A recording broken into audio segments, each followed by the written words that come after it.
नमस्कार दोस्तों, जय श्री कृष्ण, राधे राधे। दोस्तों, कहा जाता है कि शादी के बाद पति की किस्मत पत्नी के ऊपर काफी हद तक निर्भर रहती है। शादी के बाद कुछ लोगों की किस्मत पूरी तरह से बदल जाती है और सफलता की राह पर चलने लगती है। वहीं कुछ लोगों की किस्मत शादी के बाद से ही बर्बाद होना शुरू हो जाती है। बर्बादी का कारण पत्नियों की कुछ गलतियां भी हो सकती हैं। भविष्य पुराण में पति पत्नियों के कुछ नियमों का जिक्र किया गया है, जिसमें पत्नी की कुछ गलतियों के बारे में बताया गया है। अगर पत्नी शादी के बाद कुछ गलती करती है तो उसका सीधा असर उसके पति पर और उसकी किस्मत पर पड़ता है। अगर आप पति के साथ भोजन करती है तो ये वीडियो जरूर देखिएगा। तो दोस्तों, चलते हैं और सुनते हैं गुरुजी से कि वो क्या कहते हैं इसके बारे में। नमस्कार दोस्तों, स्वागत है आप सभी का एक बार फिर से। दोस्तों, सच्ची श्रद्धा से कमेंट में जरूर लिखें हर हर महादेव, राधे राधे।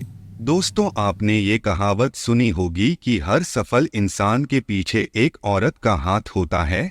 ये कहावत यूं ही नहीं कही गई है। दरअसल हिंदू पुराण में भी पति की सफलता के पीछे पत्नी को ही अहम कारण माना गया है। कई मामलों में तो पति की तरक्की भी रुक जाती है। इसलिए शादी के बाद पत्नी को कुछ कायदों का ध्यान रखना चाहिए। तो चलिए जानते हैं ऐसे नियम कायदों के बारे में जो पत्नी को जरूर पालन करने चाहिए।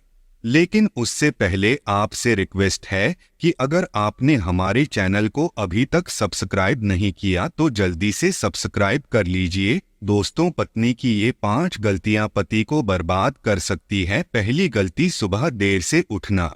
कोई भी पत्नी अगर सुबह सूर्योदय के बाद भी बिस्तर पर सोती रहती है तो वहां काफी मात्रा में नकारात्मक ऊर्जा पैदा होती है। ऐसा कहा भी जाता है कि देर से उठने वाली महिलाओं के पति को हमेशा दुर्भाग्य का सामना करना पड़ता है। इस ऊर्जा का सीधा प्रभाव पति के सौभाग्य पर पड़ता है और पूरा दिन बेकार जाता है। इसीलिए पत्नी को हमेशा सूरज निकलने से पहले उठ जाना चाहिए।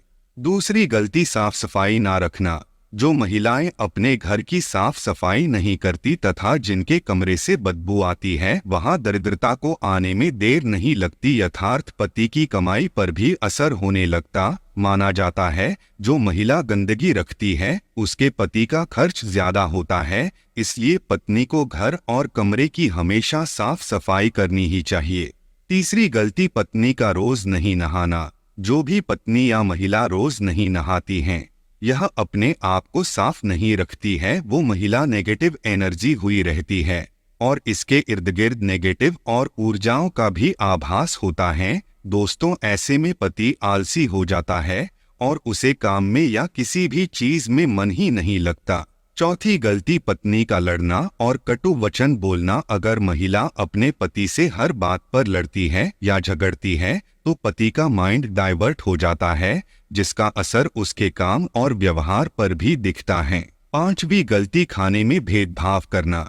जो कोई भी महिला अपने पति को खुशी मन से या तहे दिल से खाना नहीं खिलाती, उसके पति की बर्बादी वहीं से शुरू हो जाती है। वही दोस्तों, भोजन करने से पहले 5 अंक, 2 हाथ, 2 पैर और मुख्य, इनको अच्छी तरह से धोकर ही भोजन करना चाहिए। भोजन से पहले अन्य देवता तथा अन्नपूर्णा माता की ध्यान करके उनका धन्यवाद करके बोलना चाहिए कि सभी भूखे प्राणियों को भोजन प्राप्त हो और ईश्वर से ऐसी प्रार्थना करने के बाद ही भोजन की शुरुआत करनी चाहिए। भोजन बनाने वाली महिलाओं को स्नान करके ही शुद्ध मन से ही मंत्र जाप करते हुए रसोई घर में प्रवेश करना चाहिए और भोजन बनाना चाहिए। इसी के चलते दोस्तों, सबसे पहले 2 रोटियां एक गाय के लिए और एक कुत्ते के लिए अलग से निकाल कर रखते हैं और फिर अग्निदेव को भोग लगाकर ही बाकी घर वालों को खाना खिलाएं। दोस्तों, आपको बता दें कि भोजन के नियम में सबसे खास है भोजन करने की दिशा। भोजन पूर्वोत्तर की ओर मुख करके ही करना चाहिए। दक्षिण दिशा की ओर करके किया गया भोजन भूत प्रेतों को प्राप्त होता है। ऐसा करने से घर में प्रेत आत्माएं आकर्षित होती है और वही पश्चिम दिशा की ओर किया गया भोजन रोगों की वृद्धि करता है। दोस्तों, बिस्तर पर बैठकर अपने हाथों पर रखकर या टूटे फूटे बर्तनों में भोजन कभी नहीं करना चाहिए। ऐसा करने वाला व्यक्ति नर्क की ओर बढ़ता है। दोस्तों, आपको बता दें कि ऐसे मनुष्य के हाथों द्वारा भोजन कभी नहीं करना चाहिए।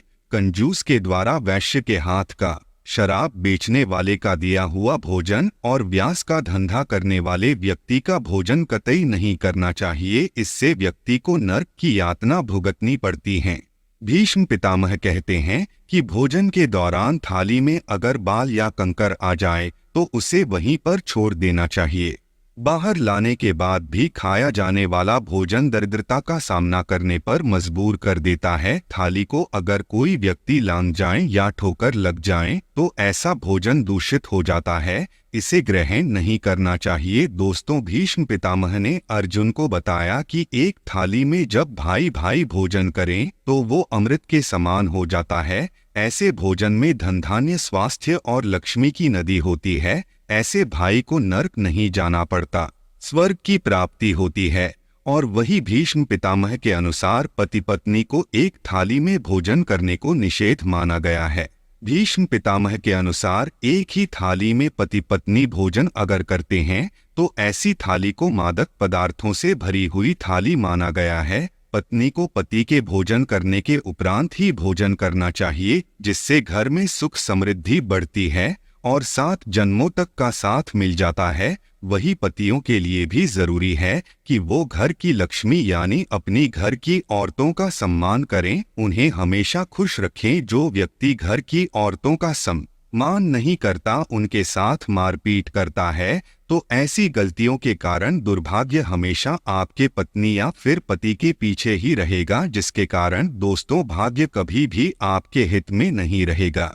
दोस्तों, दुर्भाग्य से बचने का उपाय भी है, लेकिन इसका मतलब यह नहीं है कि कर्म ना करें और उपाय के सहारे ही अपने आप को तरक्की के राह पर ले जाते रहे। दोस्तों, आपको ये बात बता दूं कि अच्छे कर्म का फल हमेशा अच्छा ही होता है, इसीलिए कोई भी अच्छे कर्म करने से आप चुके ना। रोज सुबह उठकर सच्चे मन से बिना किसी फल का आशा करते हुए अगर गायत्री मंत्र का ध्यान करें तो इससे आपको सद्बुद्धि की प्राप्ति होगी। अपने माँ बाप तथा अपने परिवारों का आदर और सम्मान करें, उन्हें इज्जत दे और हमेशा खुश रखें। इससे आपकी जिंदगी में पुण्य मिलता है और बुरे समय कभी भी नहीं आता। अब जो मैं आपको बताने जा रहा हूँ उसको सूर्योदय के बाद और सूर्यास्त से पहले आपको करना है। आप एक रोटी ले और उसको अपने ऊपर से घड़ी की दिशा में 31 बार घुमाना है। ये करने के बाद रोटी किसी कुत्ते या फिर किसी नदी में बहा दें, इससे दुर्भाग्य आपके पास कभी नहीं भटकेगा। हर मंगलवार और हर शनिवार को बजरंगबली की पूजा करें और बिना चूना लगाया हुआ पान चढ़ाएं और दिया जला। इस पूजा के बाद हनुमान चालीसा का पाठ करें। वैवाहिक जीवन को सुखी बनाने के लिए पति पत्नी गौरी शंकर रुद्राक्ष धारण करें। दोस्तों, रोज सुबह उठकर तैयार होकर गणेश जी की आराधना करें, इससे आपके जीवन में जितनी भी मुसीबतें हैं वो टल जाएंगी। सायंकाल के समय घर के सभी सदस्यों को मिलकर आरती भजन करना चाहिए। भारतीय परंपराओं में ये शामिल हैं। इसके पीछे ना धर्म है, बल्कि इससे घर में सकारात्मक ऊर्जा का संचार होता है, देवी लक्ष्मी का घर में आगमन बना रहता है और सुख समृद्धि आती है। संध्या के समय रोने उदास बैठने से नकारात्मक भाव का संचार होता है, ऐसा ना करें।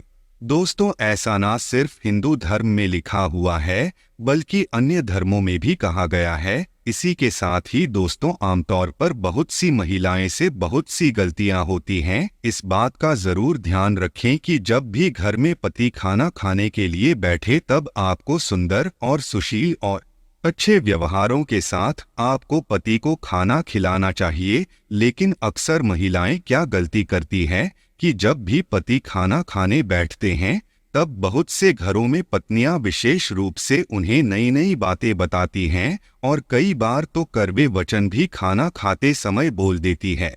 दोस्तों, कड़वे वचन अगर खाना खाते समय पति के कानों में पड़ते हैं तो उस घर में कभी भी देवी लक्ष्मी का वास नहीं होता और उस घर में सदैव कलह होता है और आतंक का माहौल छाया रहता है। तो दोस्तों, इस कारण ये गलती आपको भूलकर भी नहीं करनी चाहिए। तो यह जो कुछ उपाय जिससे आप दुर्भाग्य को सौभाग्य में बदल सकते हैं, साथ ही मैंने ये भी आपको बताया कि कौन सी ऐसी गलती है जो पत्नी अगर करती है तो उसका सीधा असर उसके पति पर पड़ता है।